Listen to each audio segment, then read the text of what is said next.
Chapter 47. The sun was up, and Stanley's heart was still beating. There were 8 lizards in the hole with him. Each one had exactly 11 yellow spots.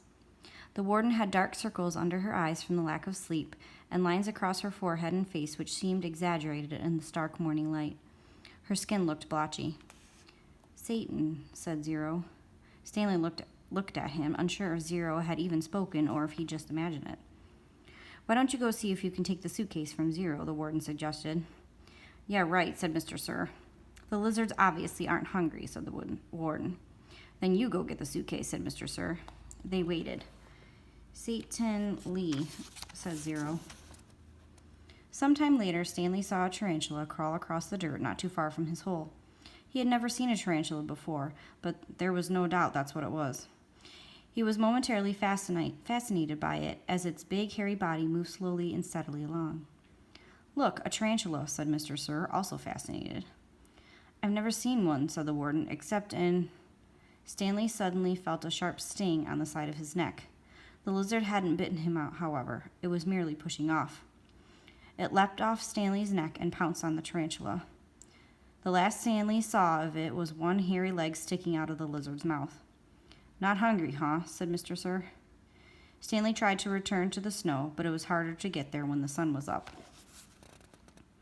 As the sun rose, the lizards moved lower in the hole, keeping mainly in the shade. They were no longer on his head and shoulders, but had moved down to his stomach, legs, and feet. He couldn't see any lizards on Zero, but believed there were 2 between Zero's knees, shaded from the sun by the suitcase. "How are you doing?" Stanley asked quietly. He didn't whisper, but his voice was dry and raspy. "My legs are numb," said Zero. "I'm going to try to climb out of the hole," Stanley said. As he tried to pull himself up, using just his arms, he felt a claw dig into his ankle. He gently eased himself back down. "Is your last name your first name backward?" Zero asked. Stanley stared at him in amazement. Had he been working on that all night? He heard the sound of approaching cars. Mr. Sir and the warden heard it as well. "You think it's them?" asked the warden. "It ain't Girl Scouts selling cookies," said Mr. Sir. He heard the cars come to a stop and the doors open and shut. A little while later, he saw Mr. Pendanski and 2 strangers coming across the lake. One was a tall man in a business suit and cowboy hat. The other was a short woman holding a briefcase. The woman had to take 3 steps for every 2 taken by the man. "Stanley Yelnats," she called, moving out ahead of the others. "I suggest you don't come any closer," said Mr. Sir. "You can't stop me," she snapped. Then she took a second glance at him, wearing pajama pants and nothing else. "We'll get you out of there, Stanley," she said. "Don't you worry." She appeared to be Hispanic, with straight black hair and dark eyes. She spoke with a little bit of a Mexican accent, trilling her R's. "What in tarnation?" the man exclaimed as he came up behind her. She turned on him. "I'm telling you right now, if any harm comes to him, we'll be filing charges not only against Ms. Walker and Camp Green Lake, but the entire state of Texas as well. Child abuse, false imprisonment, torture."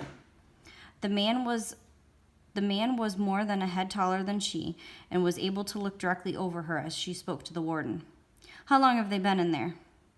"All night, as you can see by the way we're dressed. They snuck into my cabin while I was asleep and stole my suitcase. I chased after them, and they ran out here and fell into the lizard's nest. I don't know what they were thinking." "That's not true," Stanley said.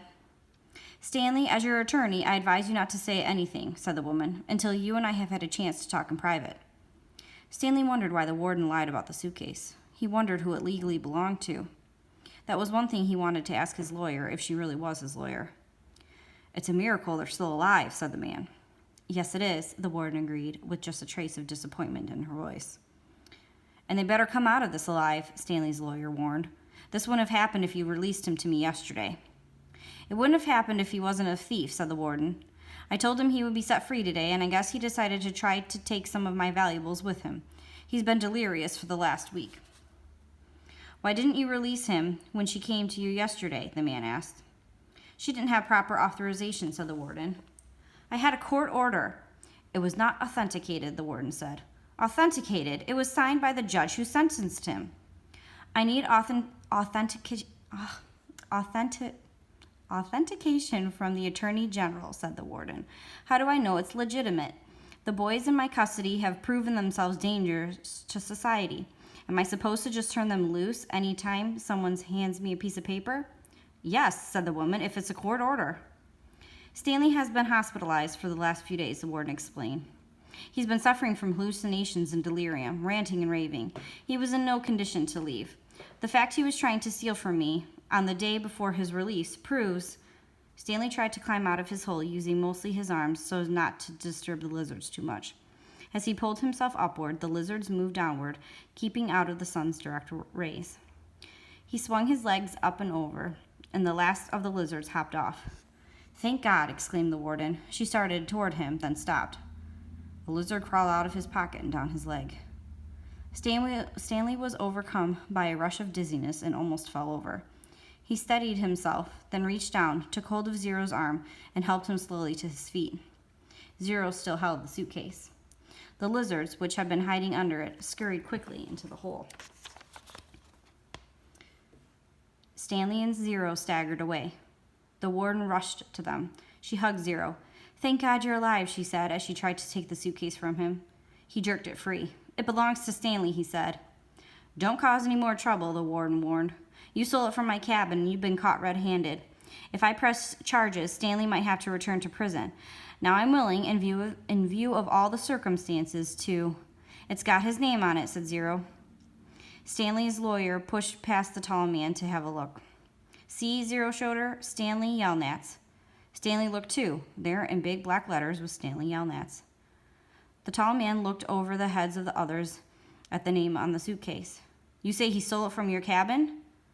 The warden stared at it in disbelief. That's She couldn't even say it.